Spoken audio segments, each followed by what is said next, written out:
Ito si Francisco. Ito naman ang kanyang asawang si Jenny. Malapit na ang 1983 bar examination kaya nag-review sa Manila si Francisco. Naiwan si Jenny sa kanilang bahay sa VNG Subdivision sa Tacloban, Leyte. Sa panahong ito nagsimula ang maling pag-iibigan ni Jenny, ang asawa ni Francisco, at ng isang nagngangalang Kingsley Paul Co.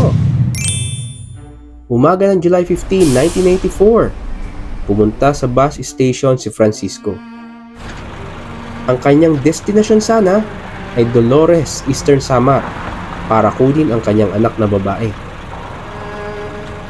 Hindi siya nakakatch up sa first trip, so bumalik siya ng 2 p.m. Pero ang bus nagkaroon ng problema sa makina. Kaya nagpasya siya na pumunta muna sa tatay niya. Paggaling sa tatay niya, umuwi siya sa kanilang bahay. 6 p.m. ng hapon, nakauwi na siya. Huling-huli niya sa akto ang kanyang asawang si Jenny at si Kingsley. Siya ay sumilip sa ibabaw ng kanilang built-in cabinet. Pagkakita ni Jenny sa asawa niya, tinulak niya si Kingsley. Si Kingsley kinuha ang revolver niya. Tumalon si Francisco at tumakbo.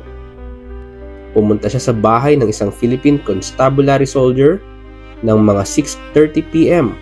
at nakuha niya ang isang M16. Pagbalik niya sa bahay nila, hindi niya nakita si Jenny at si Kingsley. Pumunta siya sa may mahjong session at nakita niya doon si Kingsley. Doon na niya sinimulang paputukan 3 beses. Tinamaan si Kingsley. Sa katabing kwarto ni Kingsley, tinamaan naman sina Arnold at Lina Amparado. Namatay agad si Kingsley dahil may tama rin siya sa ulo at sa katawan. Si Arnold dinala sa ospital at kinailangang operahan sa kidney para matanggal ang bala. Ang asawa niyang si Lina, bullet fragments lang naman ang tumama. Ang City Fiscal ng City of Tacloban, sinampahan si Francisco ng kasong murder with double frustrated murder. Ang hatol ng korte, guilty beyond reasonable doubt of the complex crime of murder with double frustrated murder. Ang kanyang sentensya, kamatayan. Pagdating sa Supreme Court, a-apply ang Article 247 ng Revised Penal Code. Ang Article 247 nagsasaad na kung ang isang legally married na tao ay nasurprise ang kanyang asawa in the act of intercourse sa ibang tao at napatay niya ang isa sa kanila o silang dalawa mismo, o di naman kaya serious physical injury ang nagawa niya while nandun yung dalawa sa mismong sexual act or immediately after ng nangyaring sexual act, then ang penalty ay destierro lang. Ang destierro ay penalty na hindi maaaring pumunta ang isang tao sa lugar o sa mga lugar na dinesignate sa sentensya niya or within the radius na naka-specify doon sa sentence niya. Kung less serious or slight physical injuries lang, exempted sa punishment ang tao. Applicable ang rules even to parents kung nahuli nila in the act yung kanilang daughter na under 18 na nakatira sa kanila at yung kanyang seducer. Ang provision na ito applicable sa kaso. Ang requirement kasi ng Article 247 ay una, dapat na-surprise ng isang legally married person ang kanyang asawa in the act ng pakikipagtalik with another person. Ikalawa, napatay niya ang isa sa kanila o silang dalawa in the act ng pagtatalik o immediately after nun.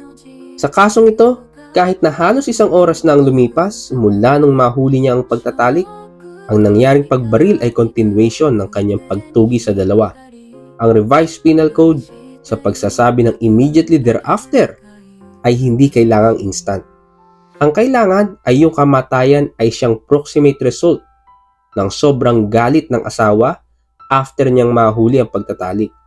Pero dapat ang pagpatay ay motivated ng blind impulse, nagdilim na ang paningin at hindi influence ng ibang mga factors. Dapat direct byproduct ng rage ng asawa.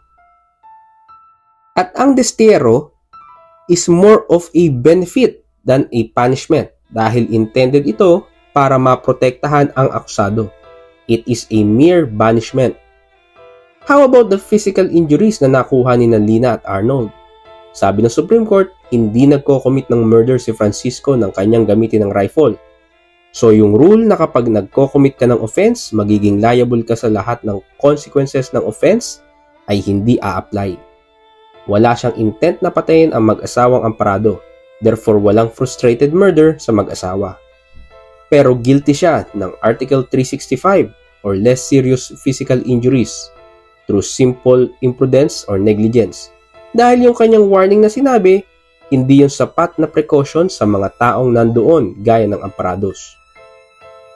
Hindi totally napawalang sala si Francisco at nahatulan ng aresto mayor in its maximum period dahil sa injuries ng mag-asawang Amparados, pero hindi siya guilty of murder sa nangyari kay Kingsley. For more videos like this, please like, follow, and share. Thank you.